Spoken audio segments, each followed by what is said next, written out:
Hello बच्चों, very good morning. स्वागत है आप सभी का अपने यूट्यूब चैनल फिजिकल साइंस में। और आज के इस वीडियो में हम बात करने वाले हैं स्पीड एंड वेलोसिटी, और साथ ही साथ स्पीड और वेलोसिटी में हम डिफरेंस को भी समझेंगे, इनमें अंतर क्या है। तो चलिए वीडियो को स्टार्ट करते हैं। और इसमें सबसे पहले हेडिंग बनाएंगे स्पीड अर्थात चाल क्या है। इसके पहले बच्चों ध्यान दीजिएगा, ये लेक्चर आज का क्लास 9th और 11th दोनों ही कक्षाओं के विद्यार्थियों के लिए बहुत ही महत्वपूर्ण है। तो चलिए स्पीड को समझते हैं। स्पीड क्या है, स्क्रीन पर आपको लिखा हुआ है। किसी वस्तु द्वारा एकांक समय में, एकांक समय से तात्पर्य यह है कि वस्तु 1 सेकंड का समय ले रही हो, या 1 मिनट का समय ले रही हो, या 1 घंटे का समय ले रही हो, अर्थात उसकी न्यूमेरिकल वैल्यू 1 हो।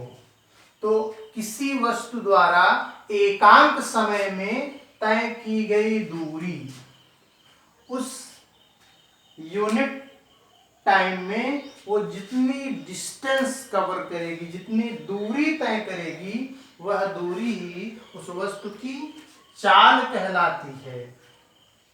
इसे v से प्रदर्शित करते हैं एवं इसका मात्रक मीटर प्रति सेकंड होता है, और यह एक अदिश राशि है। अदिश का मतलब इसमें दिशा का कोई अस्तित्व नहीं होता है। वस्तु किस दिशा में दूरी तय की है, इससे उसकी चाल पर कोई प्रभाव नहीं पड़ेगा। ठीक है बच्चों, इसका फार्मूला है डिस्टेंस अपॉन टाइम, दूरी velocity speed v is equals to distance upon time. तो ये इसका फार्मूला है बच्चों। चलिए उसके बाद हम पढ़ेंगे चाल के प्रकार, टाइप्स ऑफ स्पीड। इसमें पहला है आपका एक समान चाल, यूनिफॉर्म स्पीड। ये एक समान चाल क्या होती है, पहले देख लेते हैं। स्क्रीन पर आपको लिखा हुआ है, जब कोई वस्तु निश्चित समयांतरालों में निश्चित दूरियां तय करती है तो वस्तु की उस चाल को एक समान चाल कहते हैं। तो वस्तु की उस चाल को एक समान चाल कहते हैं। जैसे आप देखिए, A से B तक की जो दूरी है 15 किलोमीटर, B से C तक की दूरी भी 15 किलोमीटर, और C से D तक की दूरी भी 15 किलोमीटर है। वस्तु कोई है जो A से B तक गई होगी, फिर B से C तक पहुंची होगी, फिर उसी तरह C से D तक पहुंची होगी। और यहाँ हम देख रहे हैं कि A से B तक पहुंचने में समय 3 घंटे, B से C तक पहुंचने में भी समय 3 घंटे, और C से D तक पहुंचने में भी समय 3 घंटे का ही लगा हुआ है। तो टाइम इंटरवल भी यहाँ निश्चित है, और वस्तु द्वारा तय की गई दूरियां भी प्रत्येक खंडों में निश्चित हैं। तो वस्तु की इस स्पीड को हम कहेंगे यूनिफॉर्म स्पीड, अर्थात एक समान चाल। इसी के विपरीत है आपका असमान चाल, non uniform speed. Non uniform speed में आप देख सकते हैं, वस्तु A से B तक की दूरी तय करने में 2 घंटे का समय लिए है, B से C तक दूरी तय करने में भी 2 घंटे का समय लिए है, और C से D तक की दूरी तय करने में भी 2 घंटे का ही समय ली है। परंतु A से B तक पहुंचने में उसने केवल 5 किलोमीटर की दूरी तय की, B से C तक पहुंचने में 20 किलोमीटर की दूरी तय की, और C से D तक पहुंचने में 12 किलोमीटर की दूरी तय की है। अर्थात यहाँ हम देख रहे हैं कि टाइम इंटरवल तो फिक्स है यहाँ भी, परंतु प्रत्येक खंडों में दूरियां अनिश्चित हैं, अर्थात भिन्न भिन्न दूरियां तय कर रही हैं। तो जब कोई वस्तु निश्चित समयांतरालों में भिन्न भिन्न दूरियां तय करती है, जब कोई वस्तु निश्चित समयांतरालों में भिन्न भिन्न दूरियां तय करती है, तो वस्तु की उस चाल को असमान चाल कहते हैं। तो ठीक है बच्चों, इसको आप वीडियो को पॉज करके अपने नोट्स में लिखिए, और उसके आगे हम आपको चाल के और प्रकार भी बताते हैं।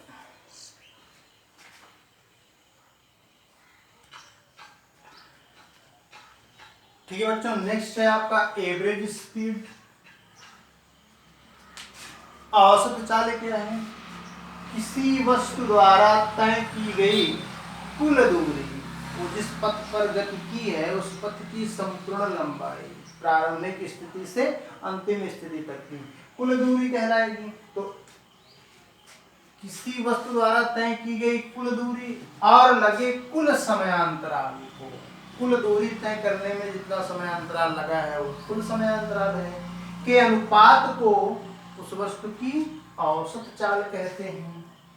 इसका फार्मूला है कुल दूरी बटे कुल समय। ठीक है, तो वीडियो को पॉज कर इसे भी नोट करें आप। और नेक्स्ट हेडिंग बनाएंगे वेलोसिटी, वेग।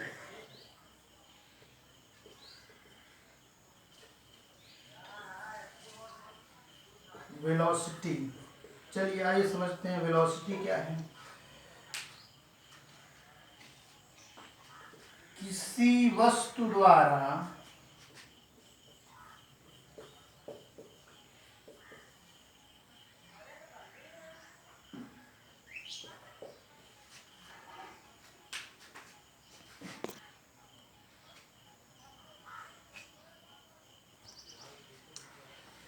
ठीक है बच्चों, नेक्स्ट है आपका हेडिंग बनाना है वेलोसिटी। तो देखिए वेलोसिटी क्या है? किसी वस्तु का एकांक समय में स्थिति में परिवर्तन अर्थात विस्थापन, स्थिति में परिवर्तन को विस्थापन कहते हैं। और विस्थापन की दर, दर अर्थात अनुपात, स्थिति में परिवर्तन अर्थात विस्थापन की दर समय के साथ को वेग कहते हैं। इसे v से प्रदर्शित करते हैं तथा इसका मात्रक मीटर पर सेकंड होता है और यह एक सदिश राशि है। इसमें दिशा का बड़ा महत्व होता है। वस्तु अगर दिशा बदल दे तो वेग बदल सकता है। इसका फार्मूला स्थिति में परिवर्तन अर्थात विस्थापन बटे समयांतराल। ये समयांतराल कौन सा समयांतराल है? स्थिति में परिवर्तन होने में लगा समय। ठीक है, नोट करें।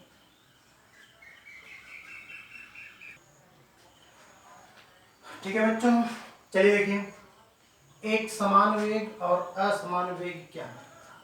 स्पीड में आपने पढ़ा जब कोई वस्तु किसी निश्चित समय अंतरालों में निश्चित दूरियां तय करती है तो वस्तु की उस चाल को एक समान चाल कहते हैं। और जब कोई वस्तु किसी निश्चित समय अंतरालों में भिन्न भिन्न दूरियां तय करती है तो वस्तु की उस चाल को असमान चाल कहते हैं। पर यहाँ थोड़ा सा डिफरेंस है। वो चीज तो होनी ही चाहिए कि वस्तु निश्चित समय अंतरालों में निश्चित दूरियां तय करे, पर यहाँ वेलोसिटी एक वेक्टर क्वांटिटी है, सदिश राशि है। इसलिए यहाँ पर हमको ये भी ध्यान में रखना होगा कि वस्तु निश्चित समयांतरालों में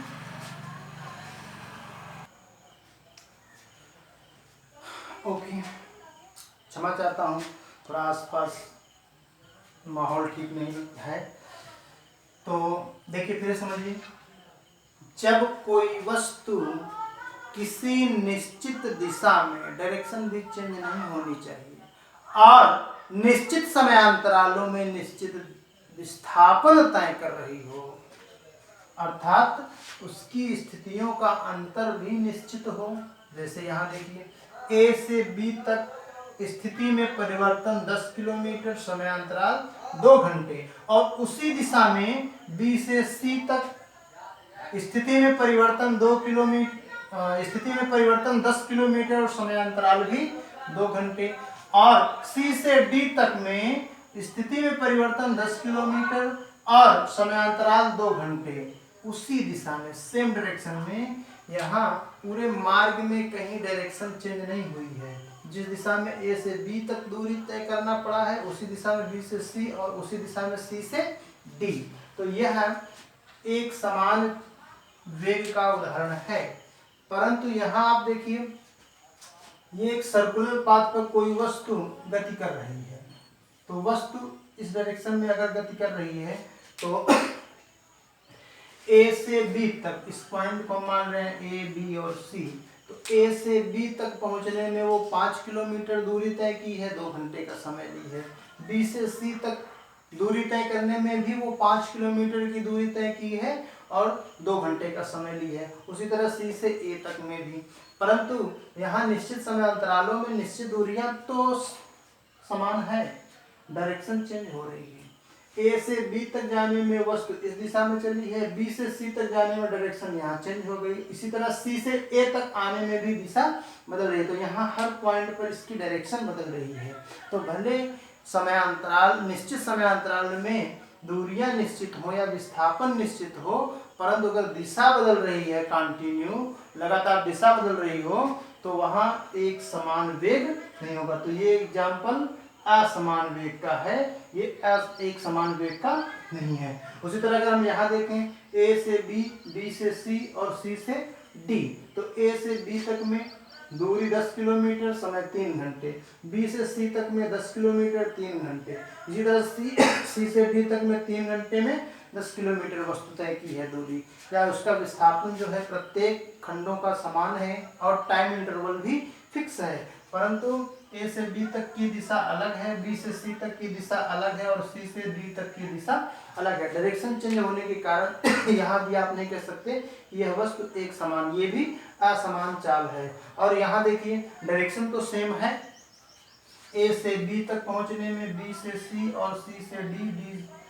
तो ए से बी तक वही डायरेक्शन जो बी से सी, वही सी से डी तक, लेकिन निश्चित समय अंतरालों में दूरियां या विस्थापन इसका निश्चित नहीं है, इसलिए ये भी असमान चाल है। तो चाहे डायरेक्शन चेंज हो जाए प्रत्येक खंडों में से या दूरियां चेंज हो जाए, दोनों असमान चाल हैं, बाकी क्या है आपका एक समान चाल। तो इसको मैं स्क्रीन पर बोर्ड पर लिख नहीं रहा हूं, मैं बोल कर बता रहा हूं, आप साथ में लिखते चलिएगा। जब कोई वस्तु किसी निश्चित दिशा में निश्चित समयांतरालों में निश्चित दूरियां तय करती है या निश्चित विस्थापन तय करती है, तो वस्तु की उस वेग को एक समान वेग, यूनिफॉर्म वेलोसिटी कहते हैं। मतलब इसमें तीनों चीजें फिक्स होनी चाहिए, निश्चित होनी चाहिए, प्रत्येक खंडों की दूरियां भी, समयांतराल भी और डायरेक्शन भी, हर खंड में उसी दिशा में दूरी तय करनी है। यहाँ क्या है, तो ये वाले एग्जाम्पल सभी आपके असमान चाल के हैं, तो सॉरी असमान वेग के हैं, नॉन यूनिफॉर्म वेलोसिटी है, क्योंकि यहाँ दूरियां भले समान है पर डायरेक्शन चेंज हो रही है। यहाँ डायरेक्शन नहीं चेंज हो रही है, बल्कि अलग अलग खंडों के विस्थापन अलग अलग हैं, तो ये भी असमान वेग है। तो जब कोई वस्तु किसी निश्चित समय अंतरालों में भिन्न भिन्न विस्थापन या भिन्न भिन्न दिशाओं में विस्थापन तय करती है, तो वस्तु के उस वेग को नॉन यूनिफॉर्म वेलोसिटी या असमान वेग कहते हैं। इसमें क्या है आपका समयांतराल, ये तो निश्चित है,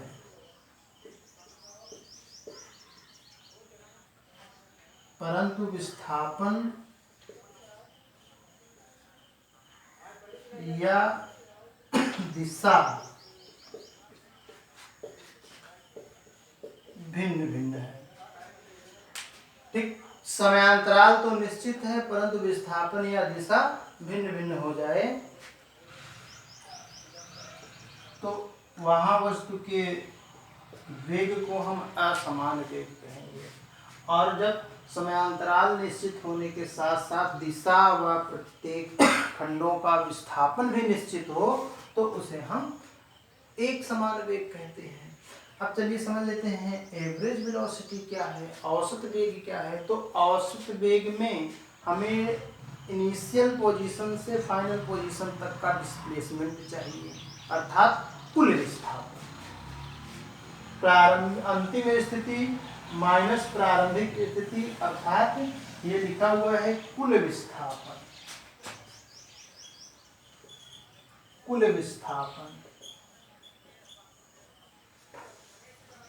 अपॉन ये कुल समयांतराल,